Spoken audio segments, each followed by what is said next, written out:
I'm back with another free credit letter. And do not feel just because this is simple that it's not powerful. A lot of times people confuse simplicity with less valuable, and they confuse complexity with high value.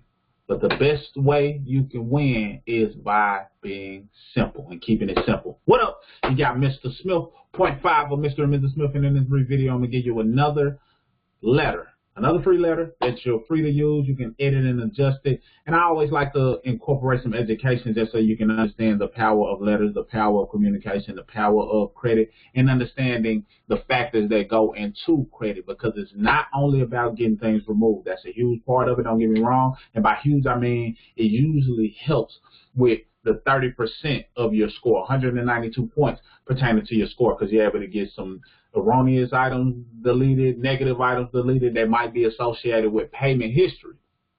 So it is important, and it is something that you want to make use of, whether you do it yourself, like we're sharing it, whether you hire us to do it, or whether you're a credit specialist and you just needed access to some other letters that you can add to your archives. So that being said, hopefully this serves whomever is tuning into this, but I just wanted to point out that it's not always only about getting things deleted. You also want to understand all 5 factors. Payment history, that's one that we just discussed.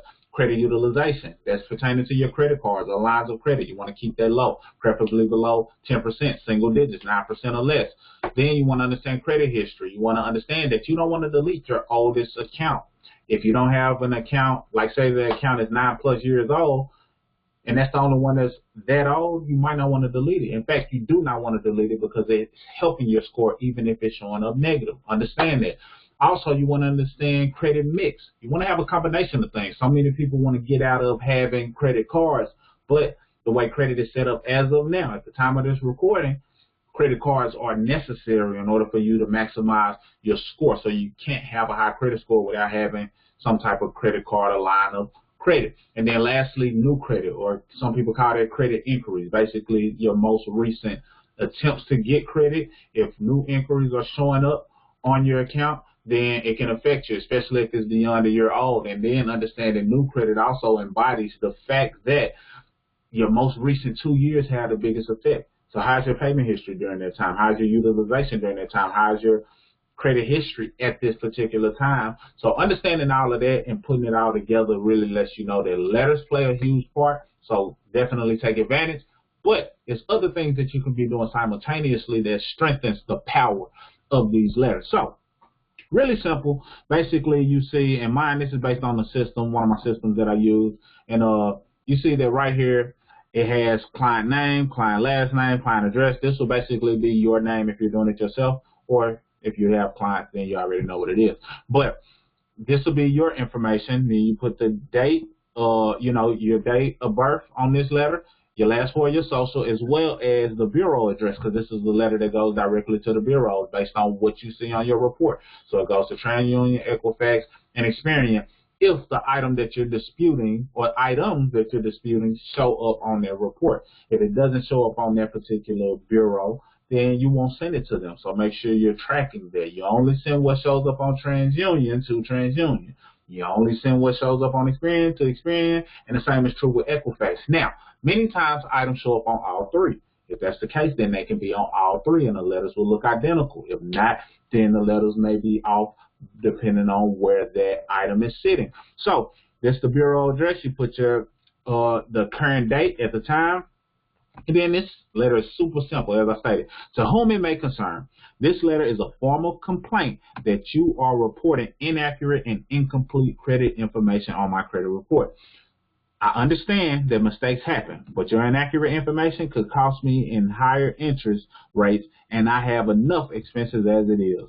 Please investigate the following information and either remove it or at least send me the information that you use to add it to my report. So this is really simple, but it's very profound because of what it's saying. It's basically saying, look, it's some inaccurate or incomplete information on my report. And the FCRA states that if you discover inaccuracies or incomplete items on your report, and this all goes into you understanding how to read your credit report, which we, go over that in our DIY platform as well as our membership. If you haven't grabbed access to that, definitely click the available links below and get access to it. But we also teach it in our free, some of the stuff in our free platforms as well. So that being said, make sure you take advantage of anything that we have available down there.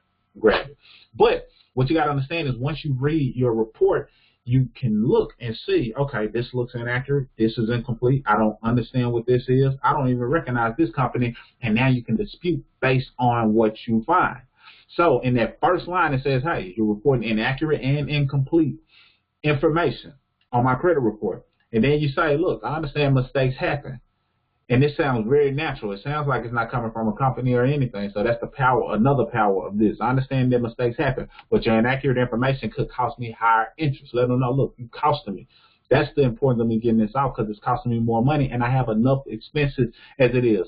Please investigate the following information and either remove it or at the bare minimum, send me the information that you use in order to even put this on my report because you have to have had a reason, in other words, to put this on my report. So it's a stern letter. It's not backpedaling or anything. It's letting them know, look, this is how I feel. This is where I'm at. This is what I need you to do. Remove it or approve it. One of the two. And if you cannot prove it, you must remove it. And then right here in this section, this is where the item will go. So basically right here where the item will go, you will have the account number of the item, whatever is showing on your report. Make it mimic that. Don't add extra numbers. Keep it exactly how it looks. So in other words, if it says 9538XXXXX, that's what you put, 9534XXXX, so you make it mimic that report. And it'll also be the name of the company as it appears on your credit report. That way it's familiar to them because the report is showing up in their report. So it'll be familiar when you send it in that way. But above the account number, you also want to put, what you see that's wrong with it. So, hey, you might tell them, verify this. If you just want them to verify that this is yours, great. Or you can say inaccurate, whatever that item was. So if it was an inaccurate last activity day, inaccurate payment amount, inaccurate information, inaccurate whatever it is that you notice when you look at your report that's inaccurate or incomplete, put that. And then underneath that section, so if it's 4 lines, I'll say this. You can say what it is that you discovered, whether it's inaccurate or you just want them to verify it just because you have that right to do so, the account number, then the company name as it appears on the report, and then what you want them to do about it. Please remove it. Please supply information that explains how you verified this item. Please update to positive status. So it's a lot of different things that you can say based on what you want them to do and how you want it to reflect on your report. Say thank you, sincerely yours. You can sign, you don't have to sign, you can just type your name and you'll be good to go. And then when you're sending this, make sure that you're sending it with proof of ID and address. Proof of ID and address. So you want to have something that proves that it's you from a physical standpoint, basically a passport or a driver's license, and you want to also have something that shows that your address is accurate because when they use the addresses to sometimes verify or to oftentimes verify certain things that are in their system.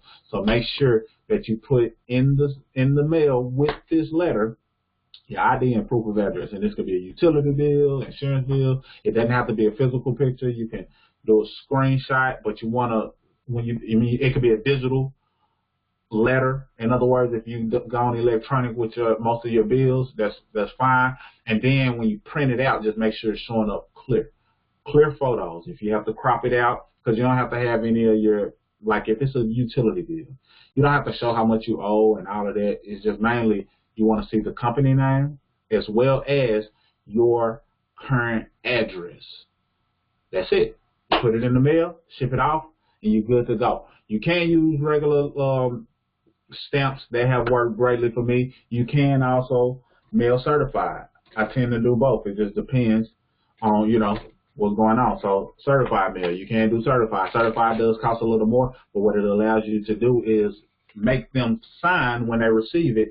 So that way, if you're monitoring the time to which they have to make something happen, you at least know by timestamp when they receive something, because that's what the certified mail allows. So hopefully this letter serves you well. If you use this letter and you get some activity, some positive activity from this letter, come back to this video and say, hey, thank you. This letter benefited me well. If you're a credit specialist yourself and you didn't have this letter in your archive, consider incorporating it in there, you know, and it's just you having another option that may work for your clients.